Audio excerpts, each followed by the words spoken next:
Et bonjour, bienvenue sur Electric Vince, la chaîne qui fait rimer électromobilité avec ruralité. Aujourd'hui, je me trouve en compagnie de Patrice, un collègue de boulot. Enchanté Patrice. Qui a décidé il y a quelques mois de passer au véhicule électrique. Alors il a réfléchi, il s'est renseigné et après réflexion, il a décidé qu'il allait attendre. Donc il va nous raconter tout ça. Mais avant tout, Top générique.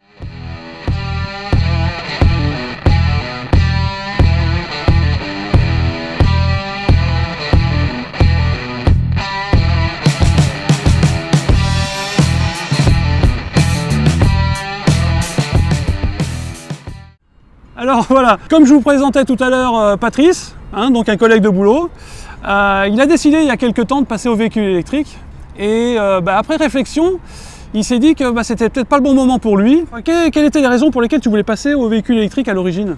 Donc je suis considéré comme un gros conducteur, j'ai fait actuellement 3200 km pour venir travailler. Et mensuel les 3200 km? Ah oui, forcément. Ça commence à faire quand même, ça fait combien par jour ça? 160 160 km par jour, ça fait 80 km aller, 80 km retour. Exactement. Pour un titre d'info, j'en fais 50 pour aller, 50 pour retour. Déjà moi je me considérais comme un gros rouleur quand même. Donc là, petit joueur le père Vincent là quand même. Et donc du coup, j'investis en gros entre 200 et 240 euros de gasoil par mois. Et le fait de me diriger vers l'électrique, je me suis dit je vais sûrement déjà moins polluer, d'une part. Deuxièmement, passer à une énergie propre. Et en troisième lieu, pouvoir avoir une autonomie de circulation, de recharge chez moi. Oui, en fait, ce que tu veux dire, c'est que en passant à l'électrique, tu pouvais te recharger chez toi, tu n'étais plus obligé d'aller à la station-service du coin. Exactement. Tu n'étais plus tributaire de l'augmentation des tarifs de l'essence. Exactement. Tu allais avoir un tarif plus ou moins fixe sur l'électricité, c'est ça Complètement, complètement. D'accord. Bon, moi aussi, c'est aussi une des raisons, c'est le côté financier. Et est-ce que tu voulais profiter aussi du bonus écologique ? Ah ben oui, tout complètement, parce que vu les tarifs actuels, que ce soit en neuf, déjà c'est hors de prix. Alors donc les seules possibilités qu'on a actuellement, c'est les locations longue durée ou les locations avec option d'achat, donc les LOA. Ouais. Et c'est vrai que sur 4 ans, ça peut être intéressant parce que l'entretien est compris. Ouais. Alors que lors de l'achat de véhicules thermiques, l'entretien n'est pas compris, vous avez le crédit, vous avez l'essence, donc forcément c'est un sacré budget à l'année. Ouais, donc le fait de passer à l'électrique, je me suis dit je vais gagner sur tout cet entretien. Et le confort de conduite aussi, tu as pu tester un peu? Alors, le silence. C'est bon ça. Qu'est-ce que c'est bon. Ouais, alors moi je me dis que je fais 160 km par jour. Silence, la radio vous la mettez à 5-6, pas plus, il n'y a pas besoin. C'est clair. Et t'as quoi comme voiture en ce moment? C'est une 308 SW. D'accord, diesel? En diesel. Tu l'aurais fait reprendre ou pas? Ah forcément je la faisais reprendre, là il avait estimé à 5000 euros. Ah ouais, c'était une bonne reprise. Avec 210 000 km. D'accord. Et tu étais resté chez Peugeot? Chez Peugeot, voilà. Donc voilà, j'ai fait un test d'une 2008 électrique, tout électrique chez eux. D'accord. Et donc après avoir penché vers le véhicule électrique pour toutes les raisons que tu viens de citer, tu t'es dit que finalement c'était pas forcément une bonne idée. Et est-ce que tu peux nous expliquer ça, mais pas tout de suite? D'abord on va monter dans la voiture, je vais te mettre au volant, tu vas conduire la voiture et tu vas nous expliquer pourquoi tu as décidé de repousser ton achat de véhicule électrique. On est d'accord? Très bien, en route. Allez, en route, à tout de suite. Donc tu disais que tu avais été voir Peugeot donc? Voilà, j'avais été chez Peugeot pour faire un essai. Là, parce que là c'est sur interdit. Ouais. Pour faire un essai, on m'a proposé de faire un essai de la 2008 toute électrique. Ouais. Qui, au niveau design, je trouve que Peugeot actuellement ils font de très très gros efforts. Ouais, c'est pas faux, hein. C'est vrai que Peugeot ils se sont bien améliorés au niveau design. Au niveau design, ouais. Au niveau intérieur, au niveau confort, au niveau finition, je trouve qu'ils font beaucoup d'efforts. Et donc, on m'a proposé de faire un essai sous cette fameuse 2008. Donc, première impression, comme actuellement, c'est une impression de silence qui est vraiment géniale. Ah oui, mais c'est clair. Et puis surtout, t'as pas de pédale, t'as pas besoin d'embrayer, les vitesses. Le confort de ne pas passer les vitesses quand tu es en ville, que tu fais première seconde, pour sortir, première je crois qu'il faut seconde. à droite, ouais. Et que tu passes ton temps à passer en première, en seconde. Ah, ça c'est chiant. Alors que là, tu fais accélération, frein, accélération, frein. C'est ça. Et ça, c'est un confort de conduite. Non, et après, donc, on a fait un petit essai et c'est vrai que Déjà... T'as un peu kiffé l'essai quand même. Ah ouais, franchement, honnêtement, l'accélération, mais j'ai halluciné. Parce que c'est du tout ou rien. C'est pas première, seconde, oui, t'as pas des troisième. coupures sur ton accélération, quoi. C'est une accélération continue, mais ça, c'est toutes les voitures électriques, quoi. Mais ça, c'est génial, quoi. C'est vraiment génial. Mais en 200 mètres, vous passez de 60 à 100, 120, 130, très vite, quoi. C'est ça. Mais ça, c'est pour ça que les mecs qui ont des grosses voitures thermiques, genre les grosses BM comme ça, là, tu vois, là. Ouais. Eh ben ouais, mais moi, j'ai 150 bourrins. Moi, sur le Kona, j'en ai 204.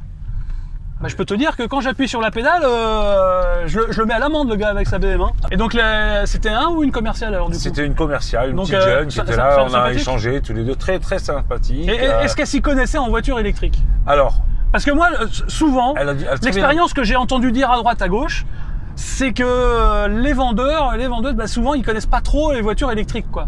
Ouais. Tu vois, et ils cherchent pas forcément à te vendre une voiture électrique parce que ils y connaissent rien. Donc, pas tous, attention, hein, je généralise pas, mais il y en a quand même beaucoup. Mais non, mais là, elle avait très bien appris sa leçon, ou elle s'y connaissait pas mal, disons. Ouais.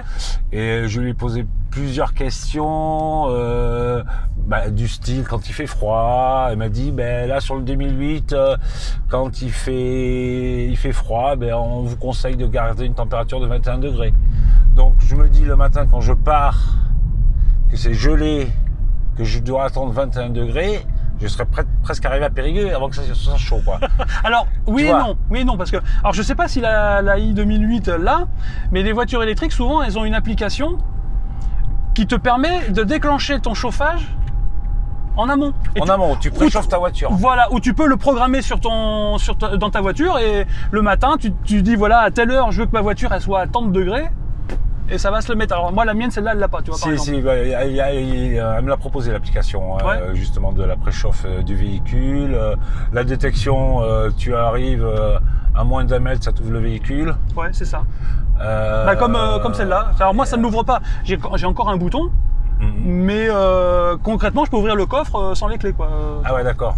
Ça, c'est quand même vachement confortable. Donc voilà. Excuse-moi, je t'ai coupé. Non, je t'en prie. Elle m'a présenté le véhicule, on a fait des essais accélération, en mode éco, en mode sport. Ouais. Et mode sport aussi, c'est kiffant quand même. Mais bon, après, l'autonomie, quand même. Elle fait combien de chevaux, la i2008? En 130 chevaux. Ah ouais, 130 chevaux, ça commence à faire pas mal. Déjà. 130 chevaux en chevaux dignes. Ouais. Et sinon, en chevaux fiscaux, c'est 4 chevaux, ce qui est un très bon avantage pour la carte grise et pour les assurances. C'est ça. Parce que ça, on a oublié d'en parler, mais c'est vrai que pour les assurances, moi, j'ai perdu presque 20% je paierai 20% en moins qu'actuellement, quoi. C'est-à-dire que pour 55 €, je paierai 34 €, quoi. D'accord. Mais ça, c'est si tu prends un véhicule électrique. Mais ça, donc, voilà, comme on disait tout à l'heure, tu as décidé de repousser ton achat. Alors, voilà. Qu'est-ce qui a fait que tu as changé d'avis et qui peut intéresser les gens parce que moi, je trouve ça intéressant.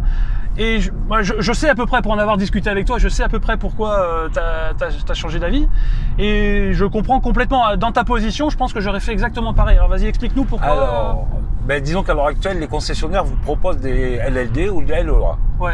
Ces LLD et LOA sont sur 4 ans, ça peut aller jusqu'à 5 ans. Mais malheureusement, ils vont vous proposer des locations de longue durée ou des locations avec option d'achat avec un kilométrage limité. C'est-à-dire qu'en majeure partie du temps, c'est entre 10 000 et 15 000 km à l'année. Ouais, c'est plus souvent 10 000 d'ailleurs. Hein. Voilà. Ouais, c'est clair. Et après, vous pouvez prolonger, ça peut aller jusqu'à 25 000 maximum. Ah ouais? Et après, vous payez au kilomètre supplémentaire. Donc, je me suis dit... Ah ouais, mais j'avais pas cette info-là, moi, que tu payais au kilomètre supplémentaire au-delà de 25 000. Ah oui. Il compte 17 centimes le kilomètre supplémentaire. Ah ouais. Donc, ah oui, d'accord, vu que tu as fait déjà 3200 par mois. Je fais donc 35-36 000 à l'année. Ouais, ça fait, on va dire, ça fait 10 000 donc, de plus. 25 000, ça fait 11 000 de plus. Ouais. Donc 11 000 fois 0,17, vous calculez, ça revient quand même à un sacré budget en plus à aligner à la fin de la location, quoi. Ah, c'est clair. Donc voilà, donc il y a ça qui m'a un peu refroidi. Donc du coup, j'ai fait mensualiser cette loi, et cette loi s'est avérée en fait avec entretien compris, bien sûr. Donc ça me revenait à 613 € par mois, sans compter la recharge. Oui, sans compter les frais de recharge. C'est-à-dire il faut compter entre 400 et 1200 € pour l'installation d'une borne à la maison. Je peux me brancher sur le triphasé directement, donc là ça me coûtera 0. Mais après, il fallait compter entre, je crois que elle me disait entre 7 et 10 € la recharge. Oui, pour du 100%. Ouais, c'est à peu près ça, ouais. Mais alors... Donc... Ouais, vas-y, je t'écoute. Donc du coup, 7, 10 €, la borne, les kilométrages supplémentaires en fin de contrat de location, et bien ça fait un budget qui est quand même assez important, quoi. Ouais, t'as compté mensuellement, ça te faisait un budget de combien à peu près, grosso modo à la fourchette? Grosso modo, si je recharge tous les jours, puisque je fais donc une autonomie, donc je fais 160 km pour aller travailler, et ta voiture, plus les petits trajets, ouais, et la voiture avait une autonomie de combien? Et la 2008, elle avait une autonomie de 320 km/h et 320 km. Ouais, et 150 donc, sur autoroute. Ouais, donc 320, on peut imaginer en réel, une Tesla. Oui. On peut imaginer sur en réel plutôt du 270, quoi. Avec le chauffage, avec... Je pense qu'on doit tourner dans les alentours des 260-270 km/h. En réel. En réel. Alors par contre, l'autonomie, c'est en mode normal ou... Parce que moi, en mode normal, c'est-à-dire éco... Non. En mode normal, parce que tu vois, tu dois avoir 3 modes. Tu dois avoir le mode éco, le mode normal et le mode sport. Voilà, c'est ça. D'accord. Donc l'autonomie, j'imagine qu'elle est calculée sur le mode normal de fonctionnement, comme si là, on se mettait en mode normal. Tu vois, t'as senti la différence? Ah oui, de suite, ouais. C'est impressionnant, hein. Et donc là, pour moi, j'ai perdu 20 km d'autonomie. Donc hop, je reviens, hop, je récupère mes 20 km. Donc là, tu vois la différence entre éco. Alors, il faut savoir que si tu roules en mode éco, je pense que tu vas gagner quelques kilomètres. Mais pour toi, ça ne devrait pas suffire, je pense. Non. Je pense, hein. Je pense pas que ça... Bon, si à la fin de la semaine, ça pourrait être intéressant, mais si je dois recharger, tant qu'à faire, on fait comme l'argument de la commerciale, une voiture électrique, c'est comme un portable. Vous le rechargez tous les jours. Donc... Alors oui. Alors moi, c'est ce que je fais. Pour celle-là, c'est ce que je fais. Mais tu as toujours des gens qui vont te dire ça sert à rien de recharger ton portable tous les jours. Faut attendre que ta batterie soit vide. Mais si tu fais ça avec ta voiture, t'avances plus. Hein. Ben, c'est ça, quoi. Donc, du coup, ça va me faire payer peut-être 3-4 € par jour. Donc 3-4 € par jour, donc on va dire 3 € de recharge. Par jour, multiplié par on va dire 25. Par 20 jours ouvrés pour aller travailler et 25 pour aller à droite à gauche. Donc 25 jours, ça fait 75 €. Donc ça me fait déjà presque 700 € par mois pour la voiture. C'est ça. Sans compter la maintenance qu'il y a pour une voiture électrique. Bon, mais ça, elle est construite dans la loi, mais c'est vrai que ça a fait un budget, 700 €. 700 € par mois, tout le monde n'a pas les moyens. Sur 4 ans, non. Ah non, mais clairement, moi, si je devais payer 700 € par mois, je prenais pas de voiture électrique. Ah non, mais c'est clair. Hein. Ah non, mais on est entièrement d'accord. Et c'est là aussi, je voudrais rebondir sur ce que tu dis, c'est que moi, je pense que les prix des voitures électriques sont encore trop chers. C'est vrai. Bah, je pense. Hein, alors, il y en a, on arrive à en trouver bon marché. Les voitures françaises surtout. Voilà. Ouais. Il n'y a pas que les voitures françaises qui sont chères. Hein. Non, mais c'est un peu exagéré, quoi. C'est une très bonne technologie, c'est une très bonne démarche écologique de passer à une voiture électrique. Mais comme c'est les prémices, c'est comme tous les produits que vous achetez dans le commerce. Il y a les découvertes, ça commence à arriver sur le marché. Et après, ça va se populariser. Et donc, je pense les prix, non, mais les prix vont baisser. Par contre, il faut que le gouvernement continue le bonus écologique. Son bonus écologique. Faut pas qu'il le baisse, quoi, parce que sinon, on va se retrouver. Il y a des gens, même si les prix des voitures baissent, pourront jamais s'acheter une voiture. Tu vois. Ouais. Ah non. Là, il y en a combien qui roulent encore avec des petites zouilles en essence ou en machin? On fait quoi pour eux? Non, c'est un sacré budget, hein, une voiture électrique. Hein. Même à l'achat, vous n'allez pas acheter une voiture électrique à l'achat. Une, c'est horriblement cher, c'est le prix d'un petit appartement. 2, au bout de 5 ans ou 160 000 km, il va falloir remettre 10 000 € ou 15 000 € pour changer la batterie. Alors qu'en LD, ça tous les combien tu dis? Tous les 7 ans et 160 000 km. Alors celle-là, elle est garantie 7 ans, 150 000. Voilà. Mais à partir de là, tu changes ta batterie. Et c'est entre 10 000 et 15 000 € la batterie. Ah ben moi, pour l'instant, moi, je suis très positif sur les recyclages de batteries et tout. Ouais. Mais je pense que pour l'instant, on n'a pas encore assez de recul sur le vieillissement des batteries. Moi, c'est mon opinion, peut-être que je me trompe, hein. Et je pense un peu comme toi que c'est pour ça que je suis parti sur une LOA et une LLD. À l'époque, quand quand je suis passé à l'électrique, je connaissais pas plus que ça, quoi, tu vois.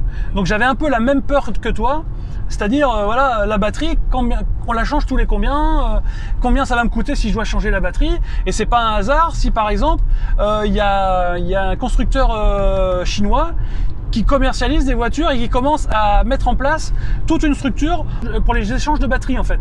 Comme ils font des distributeurs de boissons à droite à gauche en Chine, quoi, tu vois. D'accord, et bientôt au coin de la rue, tu auras un mec avec une valise, une batterie, tiens, tu veux la batterie Ouais, c'est un peu plus, elles sont un peu plus grosses que ça, mais ouais, c'est un peu ça, quoi. Et c'est un Evoque, ça? Ouais. Est-ce que la recharge hors domicile, c'est quelque chose qui te faisait peur? Ben, disons que, comme tu parlais dans tes vidéos précédentes, la démarche d'aller d'un point A à un point B, en sachant qu'en véhicule thermique, ben, tu as forcément des stations-service, tu trouveras de l'essence. Alors qu'en voiture électrique, comme le réseau est beaucoup plus restreint, il faut planifier ce déplacement. Ouais. Et il faut se renseigner sur... Donc, ben, c'est comme tout, hein. Tu vas dans un endroit, tu vas passer par telle ou telle route, et puis ben, tu vas t'apercevoir que voilà, il y a une station-service, et ben là c'est pareil, c'est la même chose, mais il faut le planifier. Avec l'ouverture des superchargeurs Tesla, depuis le début du mois de février, maintenant sur certains superchargeurs Tesla en France, tu peux charger tes voitures même si elles ne sont pas Tesla en fait. D'accord. Et ça c'est vachement bien. Du coup ça augmente le nombre de chargeurs pour les chargeurs rapides en courant continu. Mais là où je voulais revenir, c'est que oui, il faut planifier ses trajets, ça c'est une certitude. C'est-à-dire que c'est vrai que 160 km par jour pour aller bosser, c'est ça. Là, faut les faire hein, quand même. Hein. Ah, ça fait partie, en fait, je l'ai inclus dans le travail, quoi. Donc voilà. Ouais, ça fait partie de tes heures de boulot, quoi. Voilà, c'est compris dans le travail, quoi. Mais après, l'avantage, l'inconvénient, c'est la distance. On est d'accord. L'avantage, je sors du boulot, je suis stressé, j'ai 1 heure, je me mets une musique classique, rock, ce que je veux pour me détendre. Ah bah, oui, et j'arrive à la maison, t'es pépère. Je suis une perle. Ah mais... Donc alors tu me disais que... Donc du coup... t'envisageais de passer à quoi comme voiture? Je vais rester en diesel et je vais sûrement partir sur un Evoque... Land Rover Evoque en diesel, pardon, et voilà, je commence à faire des confusions, donc c'est bon signe. Et donc c'est des amis que je connais qui viennent au foot avec Raphaël, et donc ils m'ont montré leur véhicule, et il a eu le grand malheur d'ouvrir son coffre, une petite boîte à gants. J'étais très déçu. Ah oui, parce que toi, ce qu'il te faut, c'est quand même une voiture avec du coffre, parce que t'as une famille et puis t'aimes bien voyager. Tu pars à 4 en vacances. Lui, il m'a dit, je suis obligé d'acheter un coffre de toit. Je lui dis, non, c'est pas pour moi. Moi, les coffres de toit, si c'est pour surconsommer, tu vas faire 600 km avec un coffre de toit, faire 3 pleins, non. Et tu penses, mets-toi en mode sport là. Attends, je suis à 50. Oui, c'est vrai. Mais oui, tu disais tout à l'heure, tu as perdu 2 points, hein, c'est ça? C'est ça, hier j'ai perdu 2 points dans un petit village, ils y sont jamais, et voilà. Et donc, là, ils y étaient. Et qu'est-ce que ça veut dire là? J'ai des alertes qui s'affichent. Non, mais c'est normal, non, t'inquiète. Vas-y, pas ton. Non, c'est là. C'est ça. Alors, mode en avant. S. Et là, t'es sport, et vas-y, accélère. Et là, bonheur. Bonheur. Ah non, mais je kiffe. Ah non, mais ça y est, j'ai appuyé, je suis à 90. Voilà, c'est ça. Trop tard, c'est... Mais là, il n'y a pas de faut se retenir. Et donc, du coup, tu penses envisager dans combien de temps alors Alors, du coup, je vais repousser donc d'ici 3-4 ans, je pense. D'ici là, les constructeurs auront baissé leur prix. Il y aura sûrement l'autonomie de la batterie qui aura fait de très grands progrès. Je pense que même le marché de l'occasion sera de plus en plus fourni. Donc, on parlait tout à l'heure de la Mustang. Voilà, pourquoi pas, quoi. Pourquoi pas. Patrice vous a expliqué pourquoi il avait repoussé son achat de véhicule électrique. Alors, il nous a bien expliqué. Si vous avez les mêmes expériences ou des expériences différentes, hein, n'hésitez pas à le mettre en commentaire. Et de toute façon, t'es convaincu par l'électrique, c'est juste que... Ah oui. Financièrement, pour l'instant, c'est encore trop onéreux. Pour des gens qui font vraiment beaucoup de kilomètres, c'est trop cher, quoi. C'est très bonne. Enfin, j'appelle ça une technologie, mais on peut pas dire que ce soit de la technologie. C'est de l'évolution du moteur. Et voilà, c'est purement l'avenir. J'espère que la vidéo vous aura plu, qu'elle aura été instructive pour vous. Si c'est le cas, n'hésitez pas à vous abonner. Le petit pouce en l'air pour dire que ça vous plaît. Cochez la petite cloche des notifications, comme on dit. Et puis je vous donne rendez-vous à bientôt sur une prochaine vidéo d'Electric Vince.